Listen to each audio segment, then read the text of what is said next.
So hello everyone, welcome to this video. आज मेरे साथ है अंकित राणा, जो कि प्लेस्ड है in a very big company called Walmart with a CTC of 21 lakhs. तो अंकित राणा को काफ़ी सारे मैसेजेस आते थे कि भैया कैसे प्लेसमेंट की तैयारी करें, कौन से सब्जेक्ट्स इंपॉर्टेंट है, एंड बहुत सारे उसको क्वेश्चंस आते हैं कि इस वीडियो में अंकित ने सारे ही क्वेश्चंस आपके आंसर किए हैं, जो कि उसे डेली बेसिस पे लिंक्डइन पे आते रहते हैं। So welcome Ankit Rana to this video. So firstly अपने आप को इंट्रोड्यूस करो, अपने कुछ बैकग्राउंड के बारे में बताओ। So hi guys, my name is Ankit and मैं currently सॉफ्टवेयर इंजीनियर 2 पर वॉलमार्ट में ज्वाइन हूँ। मैंने वॉलमार्ट के साथ अपनी journey 6 months back as a winter intern join की थी as a software engineer intern. And मैंने अपनी computer science engineering from Chandigarh university की है। I am 2021 pass out as well. And Walmart में मैंने like on campus placement okay. Crack किया था। So Ankit, how it feels कि आप ग्रेजुएट करने के साथ साथ एक इतनी अच्छी बिग 500 फॉर्च्यून कंपनी में आप प्लेस्ड हो। So how was you feeling when you get to know कि आपका हो गया फाइनली? पेरेंट्स के कैसे एक्सप्रेशंस और फीलिंग्स थे आपके? तो यार, जब सीधी सी बात है, मैं ना बहुत ही ज़्यादा रिजर्व काइंड ऑफ पर्सन रहा हूँ शुरू से। तो मैं इतना इजीली बताता नहीं था। मैंने अपने पेरेंट्स को ये तक नहीं बताया था कि मेरे प्लेसमेंट का प्रोसेस स्टार्ट हो गया, बिकॉज आई फील्ड कि मैं उन्हें बताऊंगा वो इनडायरेक्टली और प्रेशर ले लेंगे, और मुझे वो हालांकि बोलेंगे नहीं, लेकिन कहीं ना कहीं वो एक्सपेक्टेशन ज़्यादा बढ़ जाएगी और फिर मेरे ऊपर प्रेशर आ जाएगा एक परफॉर्म करने का, so I wanted to clear the placements Yeah. Like बहुत ही कूल माइंड के साथ जितना हो सकता है। अपने लेवल पर जितना मैं कर सकता था मैंने ट्राई किया।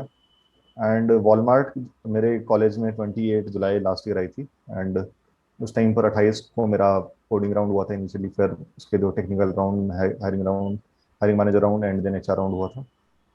तो ये 3 दिन का प्रोसेस था, 28, 29 एंड 30। 30 तारीख को सारा कुछ हमारे एंड से हो गया था एंड अब रिजल्ट आना। आई स्टिल रिमेंबर, मैं अपने रूम का डोर लॉक करता था, सबको बोलता था भाई शोर मत करना, बिकॉज एक मीटिंग है मेरी कॉलेज वालों के साथ। तो प्लेसमेंट एंड ट्रेनिंग की मीटिंग है, मैं ऐसा बोल देता था, बिकॉज मैं नहीं चाहता था कि मेरे इंटरव्यूज के टाइम पे बाहर से कुछ हो रहा है। एंड घर वालों को मैसेज वो करता था कि just normal meeting, don't worry. And मैं अंदर जाके अपना ड्रेस सब होता था, फॉर्मल्स पहन लेता था। I used to sit in front of my laptop for the meeting. And मैंने ऐसे मतलब इंटरव्यू दिया अपना वॉलमार्ट के लिए। एंड 30 तारीख का वो दिन है, like I was quite nervous. जब मैंने इंटरव्यू दे दिए थे ना, तो उस टाइम पर मैं बहुत ही ज़्यादा कॉन्फिडेंट था कि लाइक अच्छे हुए हैं, अच्छा। एक के बाद एक इंटरव्यूज बहुत अच्छे हुए हैं। बट जैसे जैसे वो इंटरव्यूज के बीच में गैप आ रहा था ना रिजल्ट के टाइम के साथ साथ, तो कहीं ना कहीं नर्वसनेस नर्वसनेस हो रही थी मेरे मन में। एंड मेरे सभी दोस्त बोल रहे थे यार हमारा भी अच्छा हुआ, हमारा भी अच्छा हुआ।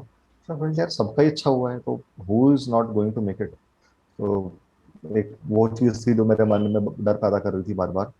एंड करीब 8 बजे के आसपास आई स्टिल रिमेंबर, मेरे एक दोस्त ने मुझे लिस्ट फॉरवर्ड की थी। तो वो अभी भी ऑफिशियली हमारे पास नहीं आया था, उस दोस्त के पास पता नहीं कहाँ से आ गया था कि ये अच्छा। बच्चे वॉलमार्ट में सिलेक्ट हो गए हैं।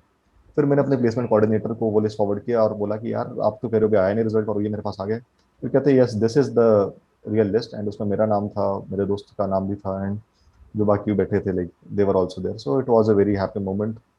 एंड मेरे फादर भी was very proud of me, like I told him. तो उनकी आंखों में I could see the tears of happiness. मेरे को खुद ही भरोसा नहीं हो रहा था यार कि ऐसा हो गया, मतलब लिटरली, या नहीं हुआ, क्योंकि वॉलमार्ट से पहले मैंने किसी कंपनी में इंटरव्यू भी नहीं दिया था। ठीक है, मेरा पहला राउंड ही नहीं निकल रहा था यार। वॉलमार्ट का जो कोड था ना वो C020 था। मतलब ऐसा होता है कि पहली कंपनी का C1 होगा, फिर C2 होगा। अच्छा। तो लगभग 20 कंपनीज के लिए मैंने उससे पहले, 19 कंपनीज के लिए मैंने उससे पहले रजिस्टर किया था। एंड मेरा फर्स्ट राउंड नहीं निकल रहा था यार। सर्विस नाउ अच्छा। ले लो, अजीरा ले लो, ठीक है, TCS is one of them, and a lot of good companies as well. तो अब नहीं निकल रहा था, तो उस टाइम पर डिमोटिवेटेड था मैं भी कि यार पता नहीं क्यों नहीं निकल रहा है, कैसे होगा। तो all of these thoughts were still in my mind. And Walmart जब आई तो मेरा पहला राउंड निकला, फिर उसको अगला निकला।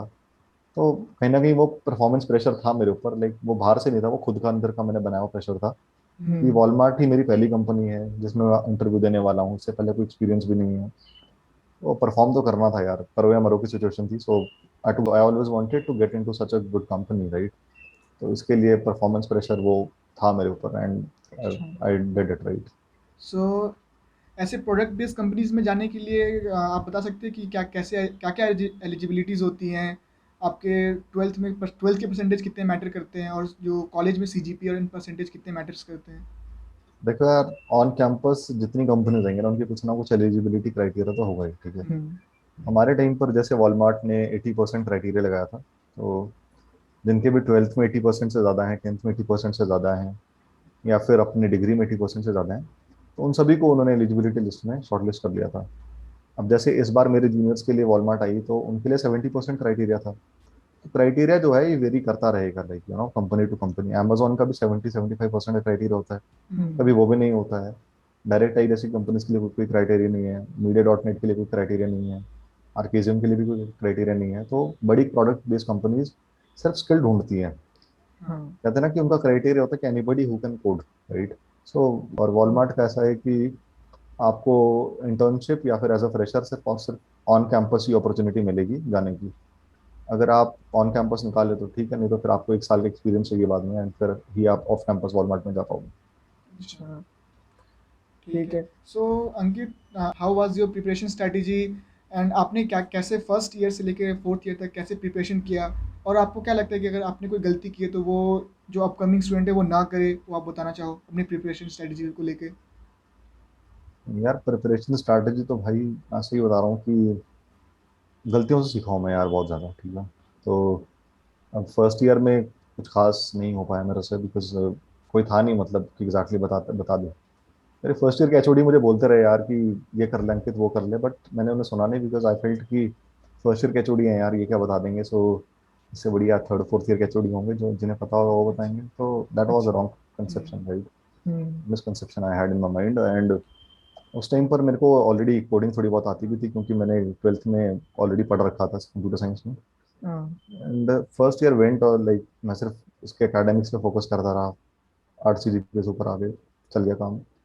सेकेंड ईयर वाज लाइक कि अब थोड़ा कुछ करना है यार, आई फेल्ट कि यार आई शुड डू समथिंग।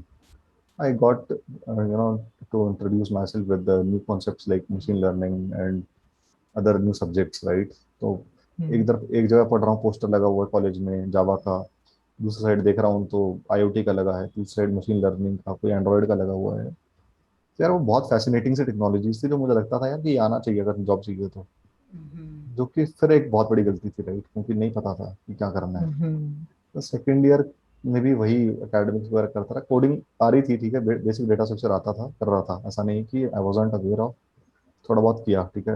अभी भी लेकिन स्टैंडर्ड लाइब्रेरी वेक्टर वगैरह नहीं आता था C++ में। तो सेकंड ईयर ऑल्सो निकल गया, एंड थर्ड ईयर में आके फिर मुझे अच्छे टीचर्स मिल गए, लाइक जगदीप सर थे, रश्मित सर थे, and other teachers like which I had in my college, right. And मेरे जो फ्रेंड सर्कल था, जैसे राहुल हो गया, विराज हो गया, we all use to collectively code things.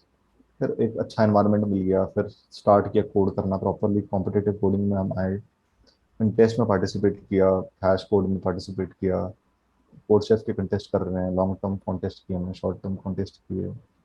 तो धीरे धीरे करके यार वो चीज़ें जो थी ना, वो क्यूरोसिटी से सीखता गया सीखता गया। आज एक कंटेस्ट किया, एक क्वेश्चन निकला, फिर से ट्राई किए, जो बाकी 3 नहीं निकले उसको ढूंढा, उनके एडिटोरियल पढ़े, फिर उनके एडिटोरियल को समझ के कुछ हिंट लिया, फिर से ट्राई किया, फिर नहीं हुआ तो फिर किसी का सबमिशन देखा, फिर उस कोड को लाइन बाय लाइन तोड़ के मैं देख रहा था कि चल कैसे रहा है, उसका कोड फ्लो है क्या। तो इस तरीके से सीखा हूँ यार। और फिर मतलब थर्ड ईयर के ये मान लो कि फर्स्ट सेमेस्टर मेरा पूरा इसी में निकल गया, सीखने में ही कोडिंग प्रॉपरली करनी कैसे है। के बाद फिफ्थ के बाद सिक्स सेमेस्टर में आया, तब मुझे लगा यार कि मैंने मशीन लर्निंग कर तो रहा हूँ, but I am not that confident in it, कि शायद मैं सिर्फ हवा की वजह से मशीन लर्निंग की वो कर रहा था। फिर मैंने खुद को वेब डेवलपमेंट से इंट्रोड्यूस करवाया, उडीमी पे कोर्स था, web development from zero to hero करके था वो एक कोर्स, उस पर इनरोल किया, 35-40 घंटे का वो कोर्स था। तो it was sort of a boot camp, right. उसको करता गया, देखते देखते करता गया, तो जो प्रोजेक्ट उन्होंने बनवाए वही प्रोजेक्ट मैंने अपने रिज्यूमे में डाल दिए। अब मशीन लर्निंग मैंने अपने रिज्यूमे से गायब कर दी, because I was not confident कि मैं कर लूंगा इस चीज़ को। तो सिक्स सेमेस्टर के बाद मतलब ये मान लो कि अब मैंने वेब डेवलपमेंट स्टार्ट कर दिया था, डेटा साइंस में पहले से कर रहा था। अभी भी ना एक सब्जेक्ट था ऐसा जो कंप्यूटर नेटवर्क्स, लाइक मेरे को नहीं आता था। मैं बहुत ट्राई किया यार कि कंप्यूटर नेटवर्क करूँ करूँ करूँ करूँ, बट स्टिल आई फेल्ट यार आई एम अ कोडर, मेरे से नेटवर्किंग नहीं होगी। But I must suggest everyone कि यार एक बेसिक लेवल का कंप्यूटर नेटवर्क आपको आना जरूरी है, क्योंकि as a computer graduate everyone expects कि इतना तो आपको आता हो। तो फिर मैंने थोड़ा सा लाइक ऑनलाइन रिसोर्सेज से पढ़ा, थ्योरेटिकली चीज़ें समझी, तो फिर करता गया यार, एंड फिर फाइनली हो गई थी मेरी प्लेसमेंट, राइट, अपने इस सिक्स सेमेस्टर के एंड में ही हो गई थी। एंड वॉलमार्ट में मैं प्लेस हो गया था। So that's it. अच्छा, सो अंकित, मैंने I have seen lot of people searching कि जो प्रोडक्ट बेस्ड कंपनीज होती हैं वो कौन से लैंग्वेज को प्रेफर करती हैं। जब आप कोडिंग राउंड दे रहे होते हैं या फिर आप इंटरव्यू राउंड में, कौन से लैंग्वेज वो प्रेफर करते हैं प्रोडक्ट बेस्ड कंपनीज? देखो यार, ऐसा तो कुछ नहीं है कि एक लैंग्वेज दूसरी लैंग्वेज से बेटर है, ठीक है। हाँ। It's it's like more of thing inside the brains, right. Product based companies को कोई लेना देना नहीं है कि आप सी प्लस प्लस में कोड करो, जावा में करो, इवन पाइथन तक का ऑप्शन कुछ जगह पर है कोड करने का। लेकिन मैं एज एन इंडिविजुअल ये मानता हूँ कि C plus plus and Java are both the best languages to get started with और to go for any coding round. वो फिर चाहे इनिशियल कोडिंग राउंड हो या फिर टेक्निकल हो, क्योंकि पाइथन में ना यार बहुत ही ज़्यादा एब्स्ट्रैक्शन है एक्चुअल में। तो आप किसी भी चीज़ को आपको करना था, फंक्शन डाल दो एंड वो रिजल्ट आ जाता है। वो एज एन हम्म। इंटरव्यूअर लगता है कि यार इस बच्चे ने अपना दिमाग तो कुछ चलाया नहीं है, सारा कुछ उसने फंक्शन से कर दिया हुआ है। सो अगर आप सी प्लस प्लस में करते हो, जावा में करते हो, तो आपको एक शुरू से लेके मतलब एक बेस मिलता है करने का, लॉजिक आप अपना बनाते हो। तो वो थोड़ा सा लगता है कि हाँ यार, प्रॉब्लम सॉल्विंग खुद से कर रहा है, मशीन की वो एज इट इज फंक्शंस को यूज नहीं कर रहा है। सो एक स्टूडेंट की प्रिपरेशन के दौरान जो सबसे इम्पोर्टेंट सब्जेक्ट्स होते हैं किसी भी कंपनी में प्लेस होने के लिए, वो क्या क्या क्या हो सकते हैं आपके हिसाब से? यार मुझे लगता है ना कि पूरे डिग्री में ना सिर्फ चार चीजें ही ऐसी हैं जो एक प्लेसमेंट पॉइंट ऑफ व्यू से सबसे ज्यादा जरूरी हैं। आप बाकी चीजें जो करते हो ना, वो मोर ऑफ लाइफ स्किल सिखाने के लिए करते हो, राइट। एक दिन में 2 एमएसटी का होना is simply something which is very difficult, right. जब हम हाँ। स्कूल लेवल से देखें उसको कि जब एक पेपर होता है, हाँ। 4 छुट्टियां मिलती है, कॉलेज में आके एक दिन में 2 पेपर हो रहे हैं, तो फिर पीपल आर लाइक यार कि कैसे होगा ये। एंड फर्स्ट ईयर बहुत डिफिकल्ट होता है, लेकिन ट्रस्ट मी, ये जो चीज़ है ये आपको एक इंपॉर्टेंट लाइफ लेसन देती है, दैट इज कि प्रेशर कैसे हैंडल करना है। मैंने वो टाइम भी देखा है जब यार कंपनी सुबह आ रही है, ठीक है, उसके बाद शाम को ही आपका उसका सुबह आ रही है आपकी कंपनी, फिर आपका इनिशियल राउंड होता है एंड फिर शाम को ही आपका उसका टेक्निकल भी हो जाता है। सो उस लेवल का प्रेशर आप तभी हैंडल कर पाओगे अगर आपने इनिशियल प्रेशर आपने सीखा हुआ हैंडल करना। आज आपकी एलिजिबिलिटी लिस्ट आ गई है एंड कल आपका इंटरव्यू है, राइट। सो कैसे कर पाओगे आप अगर आपने प्रेशर हैंडल नहीं करना नहीं सीखा। दिन में 3 3 कंपनीज भी आती हैं कुछ जगह पर। So you have to learn to handle pressure, और कॉलेज वही चीज़ें सिखाता है आपको indirectly. So this is what I learn like after my college. बाकी talking about the important 4 subjects जो मैं आपको बता रहा था, that is computer networks, operating system, DBMS and data structures. ये 4 ऐसे सब्जेक्ट्स हैं, अगर आप इनको अच्छे से कर लेते हो तो ये हर कंपनी पूछेगी ही पूछेगी, फिर चाहे वो उसके इनिशियल राउंड्स में पूछे या उसके बाद वाले राउंड्स में पूछे, अच्छा। But they are going to ask. Ankit, आपने अपने प्रिपरेशन के दौरान आपने कोडिंग वो आपने कहाँ कहाँ से सीखी अपने प्लेटफॉर्म्स एंड रिसोर्सेज के बारे में अगर कुछ आप बताएं तो? देखो यार, रिसोर्सेज तो मैंने ना ऐसा कोई छोड़ा नहीं जहाँ पर मतलब ट्राई नहीं किया हूँ मैंने, बिकॉज मेरे को था कि सीखना है तो सीखना है, फिर ठीक है ना। जब मैं देखता था कि मेरे दोस्त इतने आगे निकल गए हैं, राइट, वो इतना अच्छा कर रहे हैं, सो आपको अगर उनके साथ मैच करना है तो आपको एक्स्ट्रा एफर्ट लगाने ही पड़ेंगे। तो अगर कोई इंसान बिगिनिंग से कोडिंग कर रहा है तो मैं उसको हैकर रैंक का प्लेटफॉर्म सजेस्ट करूंगा। हैकर रैंक पे जाओ, ठीक है, एक कोई लैंग्वेज पिक करो, सी प्लस प्लस है, जावा, पाइथन है, जो भी आपके मन में आती है उसको करो वहाँ पर। एंड फिर उसके सिंटेक्स को सीखो, राइट, कि उसमें बेसिकली वेरिएबल कैसे डिक्लेयर होते हैं, फंक्शंस कैसे बनते हैं, इफ एल्स कंडीशन कैसे लगती है, लूप्स कैसे चलती हैं। जब आपके पास बेसिक्स ऑफ अ लैंग्वेज आ जाता है ना, सिंटेक्स वाला पार्ट जो है ये हाथ बैठ जाता है, तब आप डेटा स्ट्रक्चर स्टार्ट कर सकते हो। एंड डेटा स्ट्रक्चर के लिए मैं रिकमेंड करूंगा कि आप वीक्स फॉर वीक्स पढ़ो। हैकर अर्थ पे ट्यूटोरियल्स हैं, उसको देखो, इंटरव्यू बिट पे ट्यूटोरियल्स हैं, उसको देखो। एंड फिर आप थोड़ा सा इन डेटा स्ट्रक्चर रिलेटेड क्वेश्चंस को सॉल्व करना स्टार्ट कर दो, प्रॉब्लम सॉल्विंग में आ जाओ, ठीक है। एरेज का टॉपिक पकड़ा, एरेज के टॉपिक्स पे क्वेश्चन कर दिए, फिर लिंक लिस्ट पकड़ा, लिंक लिस्ट कर दिया। सो इस तरीके से टॉपिक बाय टॉपिक चीज़ें पकड़ो एंड उसके बाद सॉल्व करते रहो। जब आपको एक basic level of data structure आ जाएगा ना, देन आई फील कि अब आपको थोड़ा कॉम्पिटिटिव में भी चल जाना चाहिए, बिकॉज आपका हाथ जो है वो बैठता रहेगा और टच में रहेंगे आप नई नई प्रॉब्लम सॉल्विंग स्किल्स के। कॉम्पिटिटिव जो है कि स्पोर्ट की तरह है वो, इट्स लाइक स्पोर्ट की जो आपको एक बार लत लग गई तो फिर आप नहीं छूट सकते उस चीज़ से, ठीक है। तो आप कॉम्पिटिटिव स्टार्ट करो, शॉर्ट कंटेस्ट में पार्टिसिपेट करो। जैसे कि अगर आपको एक क्वेश्चन आता है तो आप एक ही करो, ठीक है, फिर वेट करो, जब उसके रिजल्ट आएंगे तो फिर उसके एडिटोरियल को गो थ्रू करो बाकी क्वेश्चंस का, और देखो कि कौन सा पार्ट जो था ऐसा जो आप समझ नहीं पाए या फिर सोच नहीं पाए आप, ठीक है। फिर धीरे धीरे करके आपको समझ आ जाएगी कि हाँ यार, इस चीज़ को ऐसे करना था, ऐसे करना था। एंड ऐसे ही फिर आप आगे बढ़ते जाओगे, राइट। लीड कोड है एक अच्छा प्लेटफॉर्म है इंटरव्यू पॉइंट ऑफ व्यू से करने के लिए, InterviewBit is a very good platform. HackerEarth पे भी अच्छे क्वेश्चंस होते हैं, ठीक है। फिर उसके बाद एसपीओजे पे भी कुछ क्वेश्चंस होते हैं, कोड शेफ है, कोड फोर्सेस कॉम्पिटिटिव के लिए, कोड वॉर्स भी है, तो टॉप कोडर भी है एक। तो there are lot of platforms like जिस पर आप कर सकते हो। बट मेरे सजेशन यही है कि एक प्लेटफॉर्म पकड़ो, उस पर अच्छा हाथ बिठा लो, एंड जब आपको लगे ना कि यहाँ पर क्वेश्चंस रिपीट होना स्टार्ट हो गए हैं, फिर दूसरे पे जाओ, राइट? ऐसा नहीं कि आज एक कर लिया फिर दूसरा, कल तीसरा कोई और। Be consistent to what you are doing and will be able to succeed. So Ankit, जब कोई भी कंपनी प्लेसमेंट ले रही होती है तो उनके काफ़ी सारे राउंड होते हैं, तो लास्ट राउंड एचआर राउंड होता है। सो अगर अगर आप टेक्निकल राउंड और इन सब की बात करें तो आप कोई ना कोई रिसोर्सेज से अपने प्रिपेयर किया है। सो अगर आप मैं पूछूं कि आपने एचआर राउंड सबके लिए कहाँ से प्रिपेयर किया, और आप स्टूडेंट्स को क्या रिकमेंड करोगे कि कैसे वो भी प्रिपेयर करें एचआर राउंड के लिए? देखो यार, एचआर तो मतलब तुम्हारे नर्व्स पकड़ लेता है, ठीक है, अगर तुम थोड़ा सा भी इधर उधर उससे झूठ बोलते हो तो। एचआर में यार तुम्हें कुछ बेसिक क्वेश्चंस है जो आने चाहिए, राइट? कि पहले तो इंट्रोड्यूस योरसेल्फ, ठीक है, तो this is most important question. अब आपका इंट्रोडक्शन सॉलिड होगा तो आपका पूरा इंटरव्यू अच्छे नहीं होने वाला है। इंट्रोडक्शन आपका सॉलिड नहीं है तो इंटरव्यू फिर आपका हिल जाएगा पूरा, ठीक है। तो ये introduction should be solid. Introduction में क्या क्या इंक्लूड करना है ये भी बड़ा इंपॉर्टेंट है। पहले इंपॉर्टेंट चीज your name, right? What you are currently doing. फिर उसके बाद what are the key skills that you have. फिर what is the key differentiator जो आपको दूसरों से अलग बनाता है। And what is your recent achievement. अगर ये 5 चीज़ें आप कर लेते हो तो आपका इंट्रोडक्शन बहुत ही ज़्यादा सॉलिड बनता है, ठीक है। तो फिर प्लीज़ इस वीडियो को फिर से सुन लेना अगर मतलब लगे कि कुछ इंपॉर्टेंट मिस कर दिया आपने। फिर उसके बाद इंट्रोडक्शन के बाद आता है कि वो बताएंगे आपको कि what are your hobbies, right? तो हॉबीज के बारे में बड़ा ही सोच के बोलना है। ऐसा मत करना कि बोल दें कि I like to read books और बुक का नाम ही नहीं पता आपको, ठीक है। अगर बोलते रहे हो कि आई लाइक टू सिंग, तो फिर सिंगिंग आनी चाहिए, क्योंकि वो आपको नहीं पता कि वो आपसे गाना गाने को ना बोल दें, ठीक है।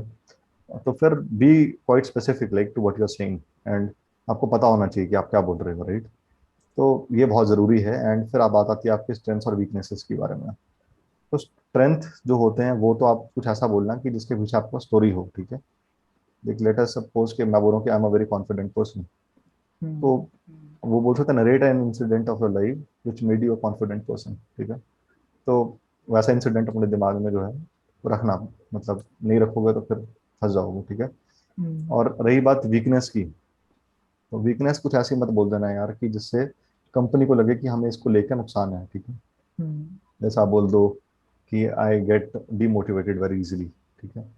हालांकि आप सच बोल रहे हो उन्हें कि ठीक है कि आप डीमोटिवेटेड हो जाते हो, but this weakness will raise a question mark for the company to hire you. मैं इसको हायर करता हूँ तो फिर there is a possibility, right, कि ये कल को मैं कुछ इसको काम मिलेगा, ये प्रेशराइज हो गया तो डिमोटिवेट हो जाएगा, ठीक है। तो वीकनेस आप ऐसे बोल सकते हैं यार कि मुझे चॉकलेट खाना बहुत पसंद है, ठीक है। तो इससे इससे कंपनी को कोई लेना देना नहीं है, राइट। एंड ये चीज़ भी मुझे मेरे टीचर ने मुझे बताई थी कि ऐसा करना चाहिए। बाकी कुछ वीकनेस ऐसी भी हो सकती है कि आप बोल दो कि मुझे डेडलाइंस बहुत ही ज़्यादा पसंद है, ठीक है। तो ये आपके लिए एक्चुअली में कंपनी को फायदेमंद वीकनेस है वो, ठीक है। कि आप दूसरों से काम करवा रहे हो बिकॉज आपको डेडलाइन कंप्लीट करनी है, right. So this sort of weakness are important, ठीक है। तो ये दो चीज़ें बहुत इंपॉर्टेंट है, स्ट्रेंथ और वीकनेस। और इसके अलावा लाइक जो एक इम्पॉर्टेंट चीज़ है वो ये है कि where do you see yourself after 5 years, ठीक है। तो बी रियलिस्टिक यार, ये मत बोल देना कि मैं सीईओ बन जाऊंगा 5 साल में तो यू शुड नो लाइक कि कैसे इंडस्ट्री में काम होता है। बाकी कि जिस कंपनी में अप्लाई कर रहे हो उसके लिए थोड़ा बहुत होमवर्क कर लो, कि कंपनी के बारे में डिटेल्स जान लो, कि लाइक कि सीईओ कौन है, फाउंड किसने की थी, ठीक है, कंपनी किस प्रोडक्ट्स पे काम करती है। छोटी छोटी चीज़ें होती हैं यार जो एक एचआर इंटरव्यू को सक्सेसफुल बनाती हैं। एंड मैंने भी सिर्फ दूसरों से सुन सुन के सीखा यार, मेरे पास कोई प्रायर एक्सपीरियंस नहीं है इंटरव्यूज का, ठीक है।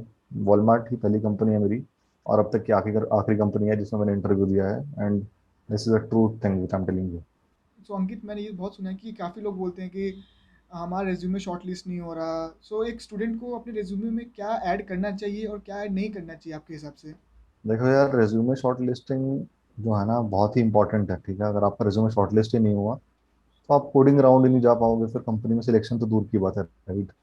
सबसे इंपॉर्टेंट जो चीज़ होती है वो होती है टेम्पलेट जो आप यूज़ कर रहे हो। तो मेक श्योर कि आपकी एटीएस फ्रेंडली टेम्पलेट है, ठीक है, ताकि रिज्यूमे डाला और फटाक से उसकी डिटेल्स कंपनी ने उठा ली, राइट। आपने रिज्यूमे डाल दिया, कंपनी आपकी डिटेल्स ही नहीं उठा पा रही उसमें से, तो देयर इज नो पॉइंट। फिर काफ़ी बच्चे बोलते हैं कि भैया हमारा 5 पेज का रिज्यूमे है, 2 पेज का रिज्यूमे है। तो यार, रिज्यूमे बना रहे हो तो थोड़ा सा छोटा बनाओ उसको, ठीक है। इतना कुछ नहीं है कि तुम्हें हर चीज़ ही मेंशन करनी है, राइट। फॉर एग्जाम्पल तुम्हारा जेई मेंस का स्कोर है तो कंपनी को क्या लेना देना कि तुम्हारा जेई मेंस में क्या स्कोर आया था, ठीक है। या फिर तुमने कुछ भी, मतलब achievement should be quite related to the company, right, what we want. अगर तुम बोल रहे हो कि मुझे कुकिंग करना पसंद है, रिज्यूमे में लिख रहे हो तुम, तो फिर what has company to do with it, ठीक है? तो this is something which lot of people don't get. तो one page resume is more than enough I feel. And फिर उसके बाद उस वन पेज में वो चीज़ें लिखो जो आपकी की स्किल्स हैं। फिर वो टेक्निकल भी हो सकती है, इंटरपर्सनल स्किल्स भी हो सकती हैं, ठीक है? Communication is something which is important for company as an individual also, right? Company के लिए भी ज़रूरी है और आपको एज एन इंडिविजुअल भी ज़रूरी है। तो उसके बारे में लिखो।